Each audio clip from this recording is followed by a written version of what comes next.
So here in Impact, for the last probably year and a half, it seems, with a few things in between, but you all have been journeying through the Gospel of Matthew, starting with the genealogy in chapter 1, and we have made our way to chapter 10 at this point, recognizing Matthew is a gospel that has been written for the Jewish community, to get a better understanding of who Jesus is, who Jesus was, and what Jesus has called them to do. And so today we are continuing that journey, and we are in the midst of chapter 10. If you have a Bible with you, please feel free to open it to chapter 10. If you do not have a Bible, there are some Bibles on the back table over here that you may come and use for today. You could also just take them home with you if you need to have a Bible at home. So please feel free to go and do that. So last week, Pastor Carson started chapter 10, where Jesus calls his 12 disciples, and he sends those 12 disciples out in pairs. Now, this happened right after Jesus' teaching in chapter 9, where he says to the crowd that's gathered there, the harvest is plentiful, but the laborers are few. And so he summons his disciples. He summons these workers for the harvest. And he summons them and tells them to go out in his name. And with that sending, he gives them authority over all kinds of things. He gives them authority over unclean spirits to be able to cast out those spirits, and authority to heal every sickness, every disease. And he sends them out in these pairs with specific instructions for their journey. He says, starting in verse 5, do not take a road leading to Gentiles, and do not enter a Samaritan town, but go to the lost sheep of the house of Israel. So he's starting first with the people of Israel. Doesn't mean that they're not going beyond that, but starting first with the people of Israel. As you go, proclaim the good news. The kingdom of heaven has come near. Cure the sick, raise the dead, cleanse those with a skin disease, cast out demons. You received without payment, give without payment. And so Pastor Carson fleshed out the details on those verses last week, stopping with verse 8. And so today we are picking up with verse 9. And in verses 9 and 10 actually, it says this: take no gold or silver or copper in your belts, no bag for your journey, or 2 tunics, or sandals, or a staff, for laborers deserve their food. Take no gold, take no silver, no copper in your belts. Okay, I can understand this in a sense. As a person who likes to travel, I get this, at least initially anyway, right? Don't take large sums of money with you. You don't want to have large sums of money with you when you travel. Don't make yourself vulnerable. Put yourself at risk. So I get that. I get that that's what Jesus is saying here. But then he goes on. No bag for your journey. No bag. Really? Surely we're going to need some supplies, a change of clothing, right? We're going to need something like that. And almost immediately, in answer to what Jesus knows the disciples, or maybe we, are thinking, he says, or 2 tunics. Alrighty, no extra clothes. Don't take any extra clothes. Just the tunic that you're wearing. Don't take 2 tunics with you. So, no bag for the journey. Don't take an extra set of clothes. No 2 tunics, or sandals, or a staff. Here, I think Jesus is not saying to not bring those things, but I think really what he's trying to say is don't accumulate. If you don't have a bag to carry stuff, then you can't accumulate things and put it in there. So don't accumulate. Don't rely on these things. Now, the Greek word bag that Jesus uses here in this particular text is one that refers to a traveler's bag. And it was one that was often used by beggars or itinerant preachers, preachers who went around teaching. And Jesus is using this term bag, that Greek version of it, in a direct and a deliberate contrast to the Greco-Roman philosophers of that time who traveled with much larger bags that had all kinds of tools and tricks in them. So he's doing this deliberate contrast about this kind of bag that is to be used or not used. And I think the point that Jesus is making here is that these disciples are not to be independent on this journey. They're not to be independent. He's saying that dependence is necessary. Dependence is not some sort of character flaw. It's the point. Dependence is the point. They must be dependent on God. And so Jesus sends them out deliberately, without a bag, without any kind of backup, not to create extra stress for them, but to teach them trust. To teach them trust. To trust in God's provisions. To trust that God will work through others to care for their needs. The missionary life that these disciples are living, that we are living, it's not funded or sustained by their planning or their control over what they take with them. It's sustained by grace and by hospitality. Another point that Jesus is making here in these verses is that the journey is urgent. And again, he said at the end of chapter 9, the harvest is plentiful. The need is great. It's urgent. So go. Go. Don't pack. Don't overplan. Just go. Think about in our own context when you might have heard about an urgent need in your life, whether it is someone who is sick and in the hospital, or a family member there, or perhaps even someone has died.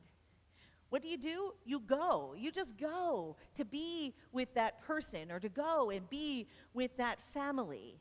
You don't necessarily pack and plan. You just go. And Jesus is telling the disciples to go.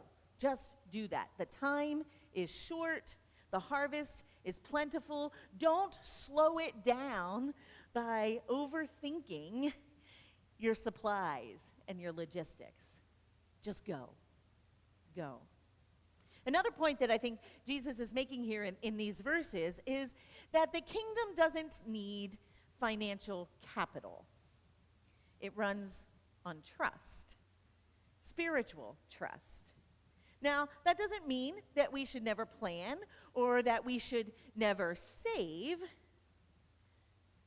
but it does mean that we should never let security become a substitute for faith.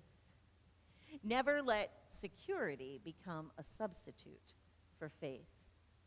So no bag or extra tunic or sandals or staff. And he goes on to say, for laborers deserve their food. For laborers deserve their food. Now this seems kind of out of place in my mind anyway, or at least initially as you look at it. For the laborers deserve their food. What does that have to do with anything?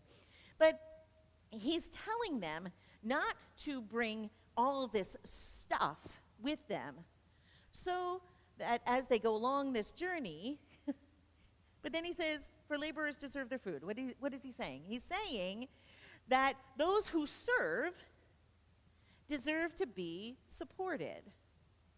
This continues with that theme of depending and trusting on the grace and the hospitality of others that you encounter along the way. It's also a message to those who receive the disciples, those who encounter the disciples along the way, that these disciples, these laborers, deserve to be supported. They're out there doing the work of ministry. They deserve to be supported. Those who work for the kingdom deserve to be supported. That's what he's saying.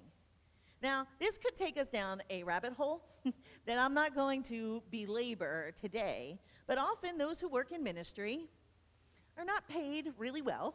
Those who work for the church know that.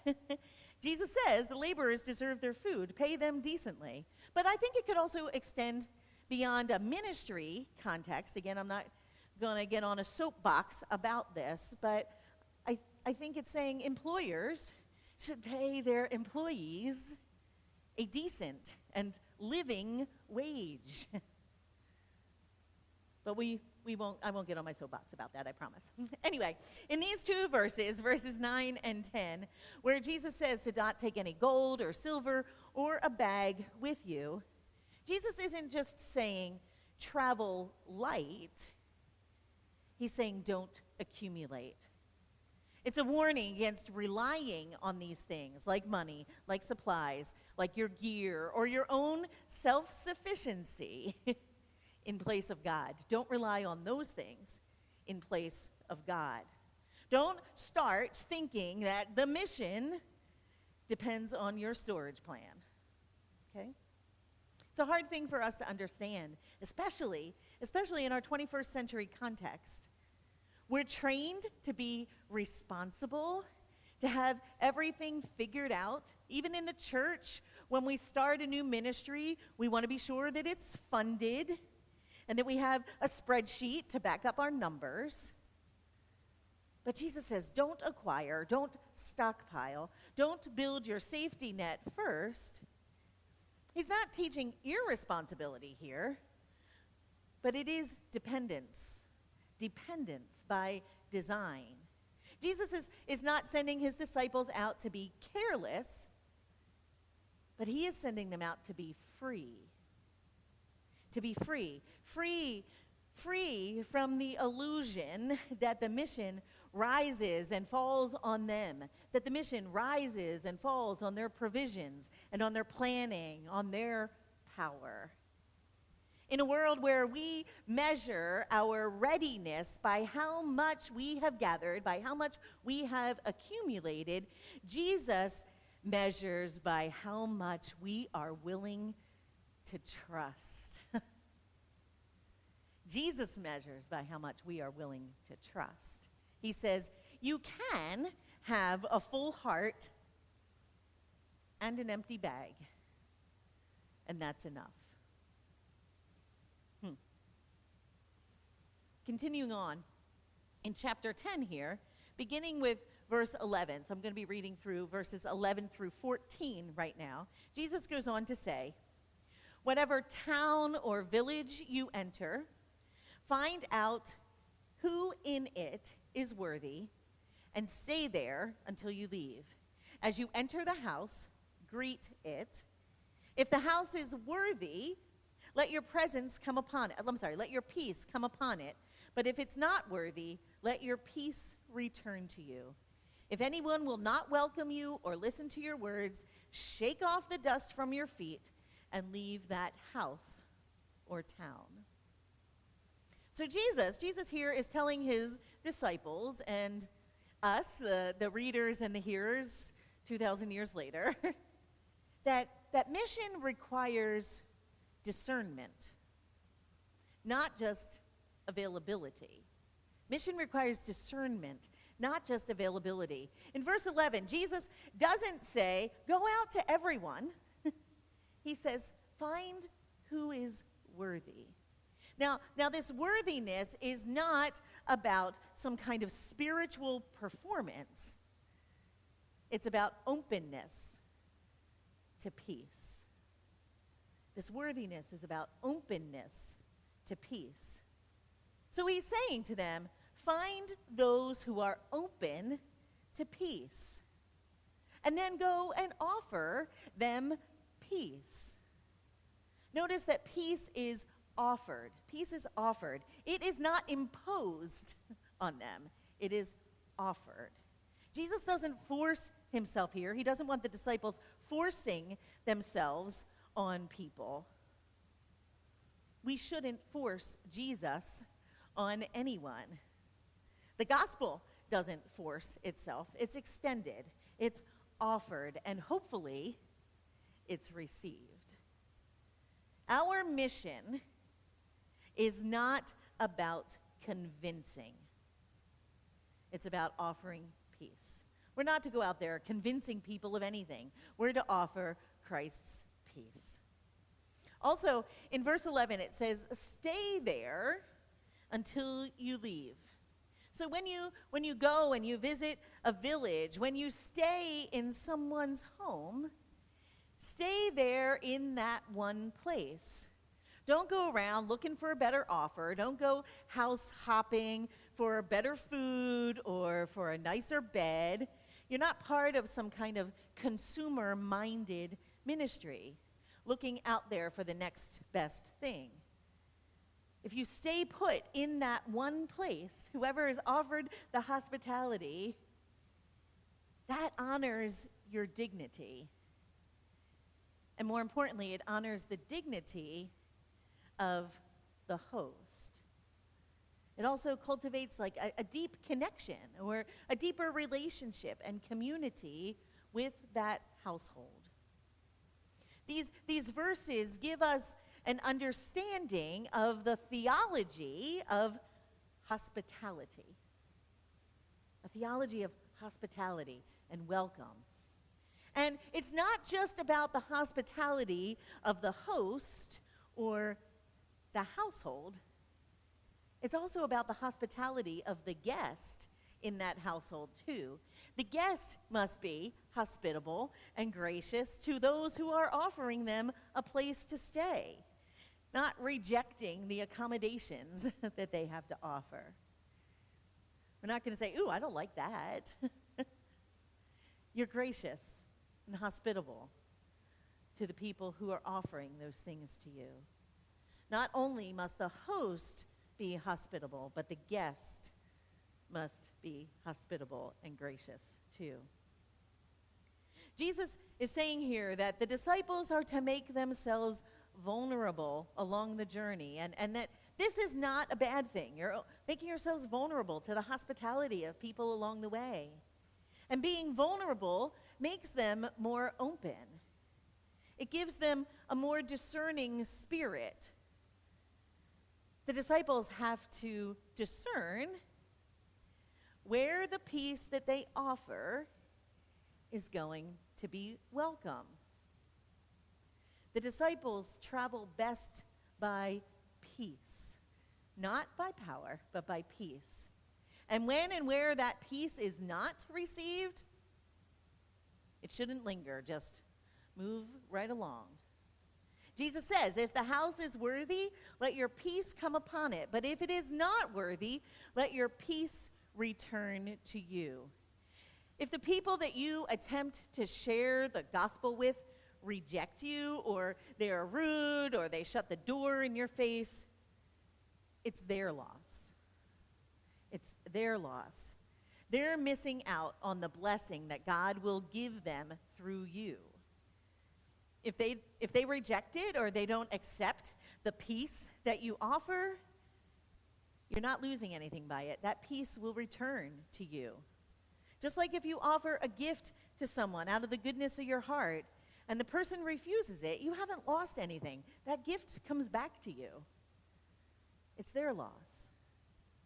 Jesus says, if anyone will not welcome you or listen to your words, shake off the dust from your feet as you leave that house or town. So Jesus is telling the disciples here, Jesus is also telling us to expect rejection. Expect rejection. It's part of the journey. It's part of life. It's part of ministry. Expect rejection. but do it with dignity. Don't lash out at people. Don't force the gospel on them. Don't force peace on them. It wouldn't be peace if you did that, right? Be gracious. And then move on. You've done what you were asked to do. Move along. It's all part of that theology of hospitality. When people welcome you, by all means, stay there and bless them. But when they don't, bless them and move along. Our job is to carry peace, not to force it. Now, in our present day context, as I read these verses, I was thinking about social media.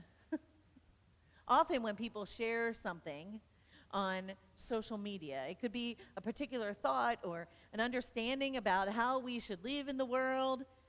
And sometimes that message is framed in a, this is what the Bible says format, or this is what Jesus says, or how we should live. Someone comes along, you know it, and they read it, and they disagree with it, and they make some comment rejecting that thought, and then the original poster comes and digs in his or her heels, and we start this argument going back and forth to try to make a point. Jesus is saying, don't do that. Don't do that. You can't force someone to think or to feel in a particular way. Shake off the dust from your feet and move along. Don't get all worked up about it. Don't get stressed over it. Don't make it personal either. It's not about you, really. Just bless them and move on. Because sometimes then we get so caught up in all of that we miss the point of the mission.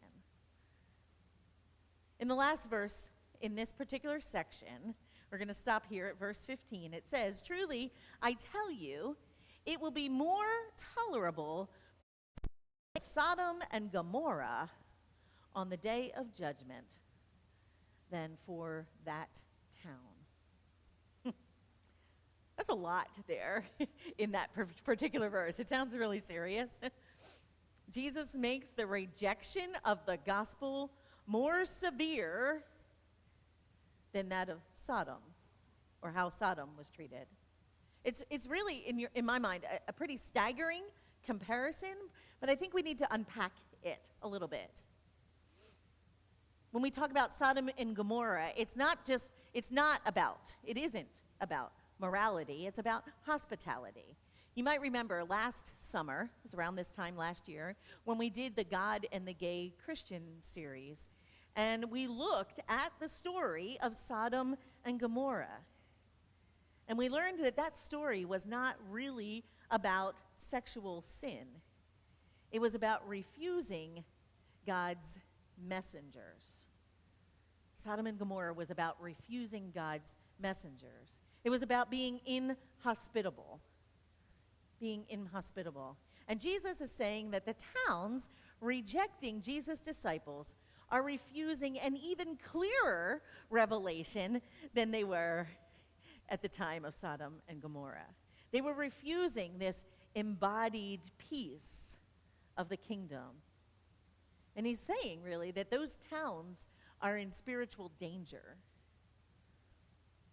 To welcome a disciple is to welcome Jesus. We hear later in Matthew 25, whenever you welcomed a stranger, you welcomed me.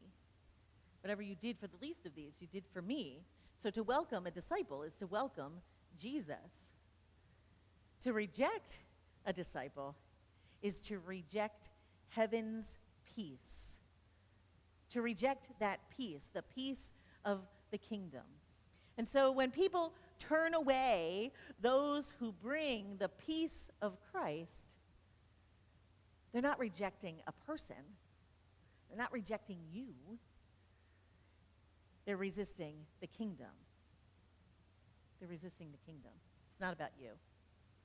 All of these instructions to the disciples in verses 9 through 15 were given really to encourage the disciples on their journey. And so, sort of to sum up what we have talked about today, the mission is urgent. The mission is urgent. Don't get bogged down with all of your stuff. Just go, do it. The mission is to go and to offer Jesus' peace. Offer it, but don't impose it, don't force it. The gospel travels best by peace, not by power or force. And expect rejection along the way, and handle it with dignity and grace. When people welcome you, stay and bless them. If they don't welcome you, bless them and move along. It's not really about you, so just move along. Our job, our task as followers of Jesus, as disciples of Jesus Christ, is to offer peace. Don't force it, don't impose it. Just go and offer peace.